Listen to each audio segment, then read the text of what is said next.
Guys, how are you doing today? It's Gilbert, your blogger, writing consultant, and the author to the fantasy novella, The Sultan's Daughter. And today we are honoured to have an interview with the author, Keshia McEntire. Keshia has written many books in the YA dystopian / post-apocalyptic fantasy genre, including the Eden Saga, Alice and the Voodoo Queen, plus she has partaken in several anthologies, including the Slay Anthology. Keshia is positive, creative, and talented across a number of different fields. Here is the interview. Enjoy. So, tell us a bit about yourself. Where do you come from, and how did this place influence your writings? Well, I'm born and raised in Indianapolis, Indiana. And I guess that kind of influenced my writing because a lot of my books take place in the Midwest, the post-apocalyptic Midwest, however. They take place in post-apocalyptic Chicago. And I've actually spent a summer living in Chicago when I was in college. So I kind of just fell in love with that city. And I guess that could have kind of inspired why I wanted Chicago to be the setting of my Eden saga. So, yeah. Sounds like a very good reason. Chicago is a great place. Although let's hope it doesn't become post-apocalyptic anytime soon. Yes. What was the spark that made you write your first book?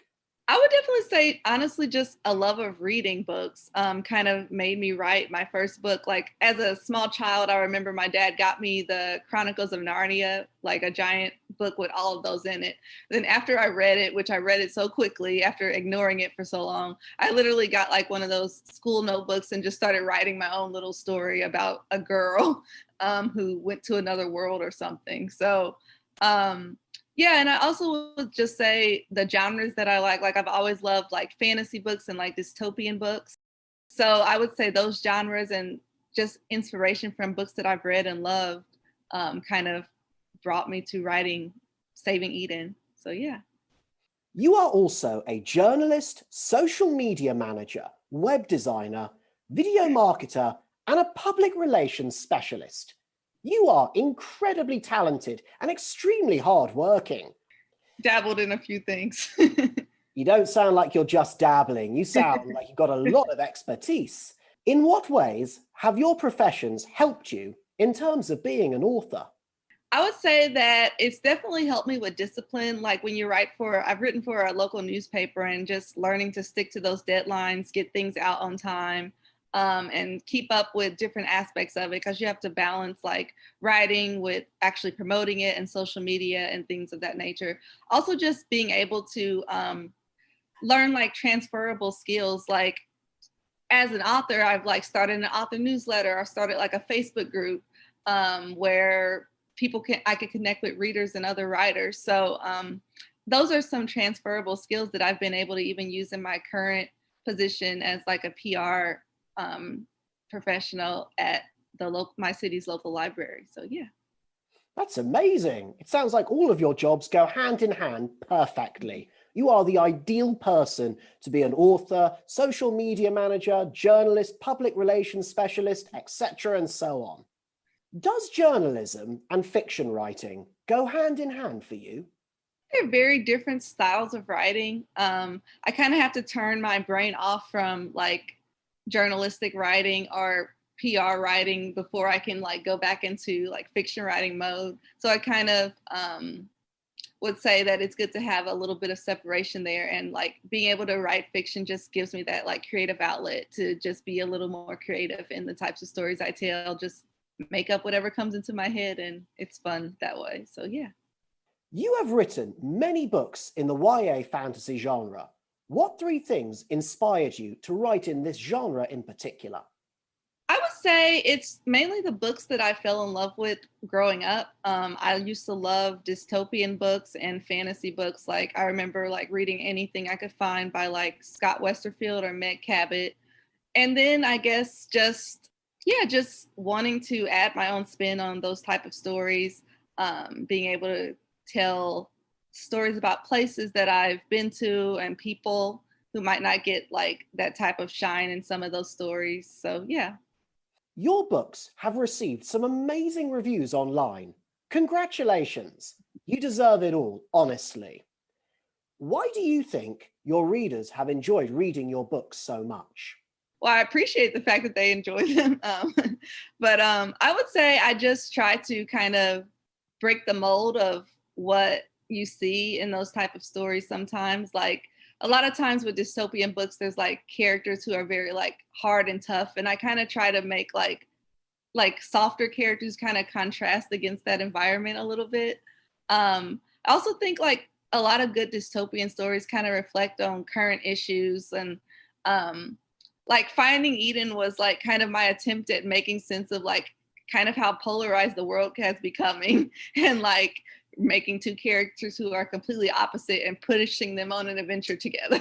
And like my Alice book, it was like I had a death in the family and it was like processing like death by writing a story about a girl who took a potion and can see like the undead and things like that. So yeah, it's a lot of times just a way to process like real life things and situations.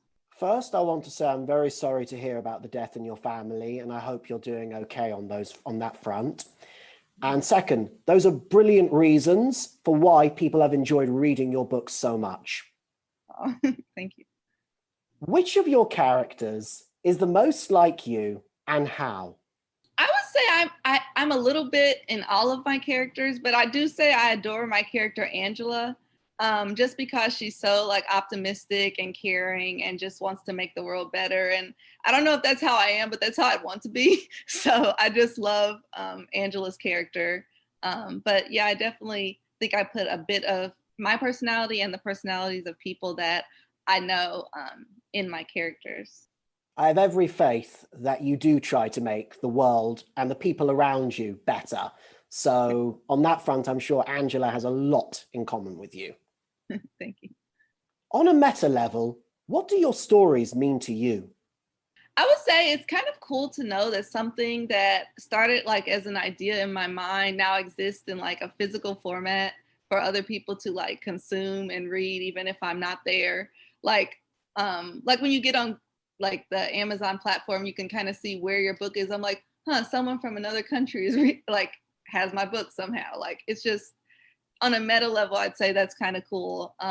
Because as a writer, you know, like we put a lot of work behind the scenes into like doing it. So it's kind of like this labor of love, but then just being able to see the results of that process. So yeah.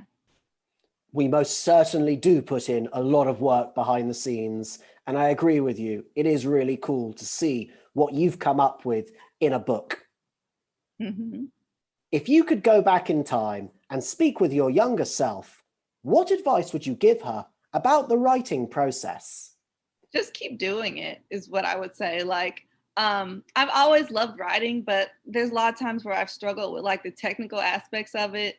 As a person like growing up in school, I had a learning disability. So like there's always gonna people around you telling me you can do this or you can't do that. Or so I just feel like if you love something, just do it. And you kind of have to work at whatever you love and ignore like any type of naysayers, because that's the only way to grow in anything. And also surrounding yourself with like positive and supportive people. That's excellent advice, and I absolutely agree with it. Although I will say one thing, I would not have known that you had a learning disadvantage growing up. Not at all. It's full credit to you. You've really overcome it in the best way imaginable. Thank you. In your opinion, what is the hardest part of the writing process? I would say lately it's time, just balancing writing with full-time job and life stuff going on.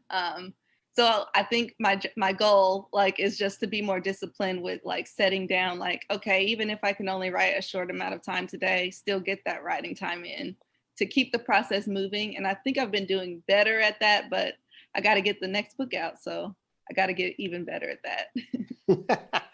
You are absolutely right. And I completely agree with you again. I think it's called growing up and acting in a responsible way. Yes. How has writing changed you as a person? I would honestly just say like one of my favorite aspects of it is like the people I've met as a writer. And even just people online, like who are very supportive, who also have like the passion to work on these things. Like I started this group called Diverse Books with Magic, and it's a Facebook group. And in the short amount of time we've had it, it's grown to over like 1,000 members. And like me and 5 other just authors I met online started this group, knowing that I can start something and do it to completion, and just knowing, even if someone doesn't like the book or someone like not everyone's going to like your work, but like knowing that you did all you could do to make it the best that you can make it to the best of your ability. And also just being surrounded by those other people who are kind of like pushing you and helping you there. So yeah. Are you writing another book at present? And if so, could you tell us a bit about it, please? I'm actually writing 2 short stories and a book. So I'm part of 2 anthologies that will be coming out soon. One is from a group called Dystopian Inc. And it is called Twisted. It's a Rapunzel retelling, and we're all writing like twisted and dystopian versions of fairy tales, kind of. So I'm doing Rapunzel, so that should be a lot of fun. And I'm also in another anthology called Girls of Might and Magic. And my story in that is called Grace and Ghosts. And it's about a teenage girl who can see the undead who is trying to solve a murder, like a little murder mystery. And in addition to that, I'm also writing my final Eden Saga book, which is Making Eden. So I hope to have that out sometime this year as well. So all 3 of those will come out this year. Wow, they all sound really interesting and like they're going to be great stories. I want to know how you are doing all of this with a full-time job. Just trying to keep my head on straight. Well, you're more than keeping it on straight, that's for sure. It's amazing what you're doing. Thank you. Outside of writing, what do you like to do in your spare time, if indeed there is any spare time? When it's not freezing and snowy outside, I like to spend time in nature. Like I love like hiking. I live near like the Monon. The Monon is like this little nature path in the city, I guess you could call it here in my city. So like hiking on that, or just anytime I can be in nature, spending time with family, friends, and I love to travel whenever I get the chance. I know it's kind of more difficult with COVID, but when I get the chance, I love to travel as much as I can. So.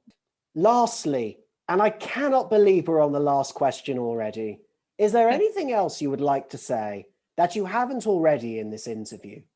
Nothing. I just think it's awesome that you're giving authors this platform to kind of share their story. And I was able to watch like a couple of your other interviews, and I just think it's awesome, because definitely good to support indie authors, and it's hard for us to find places to be able to talk about our work. So appreciate that. So just thanks for inviting me. Well, thank you very much. It's been absolutely wonderful having you on. Thank you. And that's all I have for you today, guys. Thank you for watching, and I really hope you have enjoyed this interview with the author Keshia McEntire. Like, comment, and hit that subscribe button, and tell me, what did you think of the interview? Do you agree that Keshia is positive, creative, and talented? In the description below, I have left links to Keshia's books, her website, and to her social media accounts. If you enjoy reading YA, dystopian, / post-apocalyptic fantasy, then Keshia has something for you, so check out her books. Plus, if you sign up to her newsletter, you'll receive the first 3 chapters of Finding Eden for free. Moreover, my debut fantasy novella, The Sultan's Daughter, is out. If you are looking for a book that is short, fast-paced, and full of suspense, then check it out. I have left a link for the book in the description below as well. Otherwise, until next time, keep well. Once again, guys, I just wanted to say thank you so much for watching my video. I really appreciate it, and I hope you've enjoyed it. Hit that subscribe button, and then you will be the first to receive more awesome content from my channel, and I hope to see you again soon.